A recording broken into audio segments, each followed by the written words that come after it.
Everything old is new again, and I'm not exactly thrilled by that. Usually I'd put more time between doing episodes of Animation Junkie, but this is something I've been meaning to talk about for a little while now, and it's really gotten out of hand lately, and I need to talk about this, and that is Disney remaking their animated features. I've mentioned somewhat offhandedly in other videos that I am not a big fan of the idea of taking an animated film and remaking it as a live action movie. I don't have a real substantive argument to make on that. At least that would be any different from the argument you'd make against remaking anything again. So really, in a lot of ways, what it comes down to is I feel that inherently belittles the medium of animation. I remember back when the first Lord of the Rings movies were coming out and the anticipation was really building, and I was in an online board and somebody asked the question, why are they starting with the Lord of the Rings? Why wouldn't you do The Hobbit first? And one of the things that I threw out there as possibly being a factor was that we already had a perfectly serviceable version of The Hobbit, and that is the Rankin Bass animated version. And pretty much the immediate response that I got from people was like, yeah, that's all fine, but I'm talking about a real movie. And that was really kind of the first time that it hammered into me that my notion of holding animation at the same level as live action that I do, most people don't. Now, I'm really kind of singling out Disney here because what they're doing right now specifically has me really irritated. And if you haven't been following, they obviously have been doing somewhat recently a number of live action, I'm not going to call them spin-offs, but I'll say reinterpretations of stuff that they had. I suppose you could say it kind of kicked off with Tim Burton's Alice in Wonderland. There was Maleficent, and then earlier this year we had Cinderella. Now it's really starting with Cinderella that I start to get annoyed, because Alice in Wonderland and Maleficent, while not necessarily great movies, I understand why they were made, and you can make an artistic argument for why they exist. In the case of Alice in Wonderland, technically it was a sequel, although it was a weird kind of sequel where she didn't remember being in Wonderland before the first time, so I don't know what that was about. But regardless, sort of, you have Tim Burton make Alice in Wonderland, and you just kind of go, well, why wouldn't you do that? That's like all in his wheelhouse. And I suppose by making it a sequel instead of a direct adaptation gave him the freedom to go, in a notably different place than the original book itself, or even the previous Disney animation went. I don't think it worked, but he was allowed that freedom. With Maleficent, this is obviously a very different retelling from a different character's perspective, so it's a notably different story. Again, didn't quite work, started out strongly, lost steam towards the end, but this is not a review of those movies. In the case of Cinderella, they pretty much just did their animated version again in live action.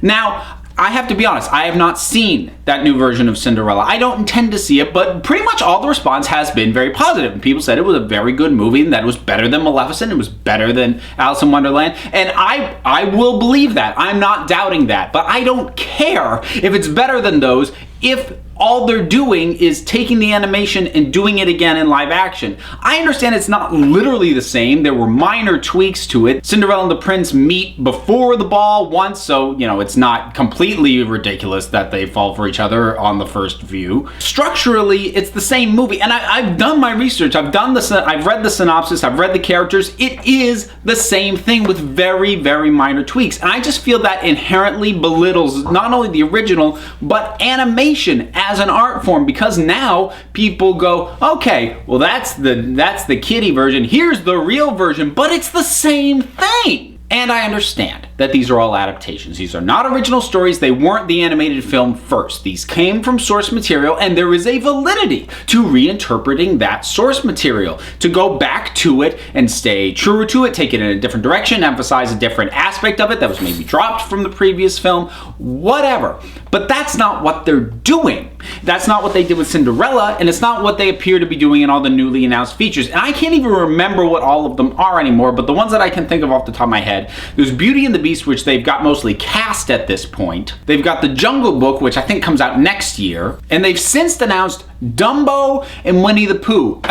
Now, granted, we're really far away from those ones, but you cannot tell me that there's any way they're going to be able to do those live action without doing the character of Dumbo and the character of Winnie the Pooh and all of his friends as CGI. And as far as I'm concerned, CGI is just animation again. So what are you doing? And I think really what set everything off on the wrong course was the fact that Cinderella succeeded. And it succeeded with critics and also with audiences. It's done well at the box office. Maleficent did decent at the box office, but critics were very divided. It wasn't a universal acclaim. And that was when they went in a different direction with it. Then they came out with a film that very much stuck to what they did before and did much better. And now it looks like they're just going to do that. And this isn't just me speculating on this, because you look at what they've done and what they've announced in terms of these films. Beauty and the Beast is going to be a musical again. They haven't necessarily confirmed they're using the exact same songs again, but they announced that Josh Gad is going to be LeFou. Now, LeFou does not come from any version of the original story of Beauty and the Beast. LeFou is a creation of Disney, so they are not retelling the story of Beauty and the Beast, they are remaking their film. And The Jungle Book is another one, because if there was any story that Disney has done an adaptation of, that you go back to the source material and there are a million different things, different ways, so much stuff that they dropped, so many themes they did not work with, it's The Jungle Book. There's a lot of different ways that you could do that. But every indication is that they're doing it the same, to the point that Baloo is still gonna sing Bare Necessities, which is iconic, not to the story, but to the animated film. And I think I know why Disney is doing this, because they can't do what they used to do. Because what they used to do was re-release the animated films back into theaters. Now, for those of you who are on the younger side and are used to a really packed movie schedule where there's at least 2 new movies out every single weekend, that is a pretty recent trend. That was not the norm for a very long time. And there used to be gaps, weeks would go by and there would be no new films. So older films would get re-released to theaters, and Disney was really the master at this. I got to see things like 101 Dalmatians, Fantasia, and Peter Pan in the theaters, despite the fact that all those movies are older than I am. But they can't do that anymore. Not only because there isn't really a gap and an opening to put in a movie that's already come out, but also because of home video. Because the reason they were so successful doing that is that home video wasn't really a thing yet. Even getting into the late 80s, you know, people had VHSs, but they were still mostly going to rent them. Not a lot of people owned them. Now,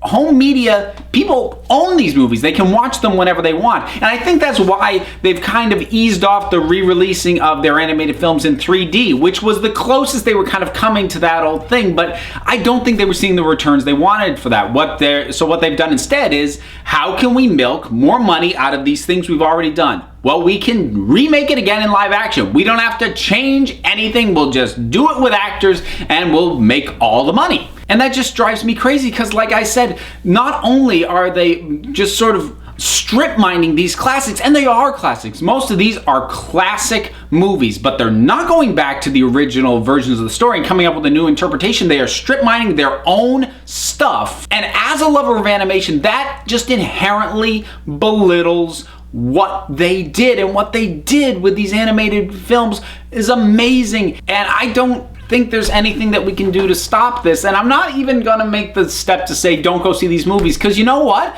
The movies will probably be good. And like I said, every indication was that Cinderella was good, and it probably is.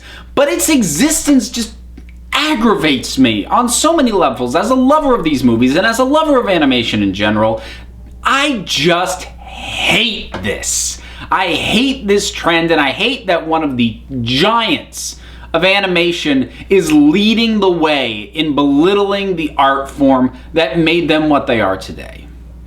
And I don't really have much more of a capper to put on this. I'm just depressed. So what about you? What are your thoughts on all of this? Do you care? Do you not? Was it even on your radar that this sort of thing was going on? Whatever the case is, drop something down in the comments and let's talk about it. As for me, I'll be back as soon as I can get my next fix.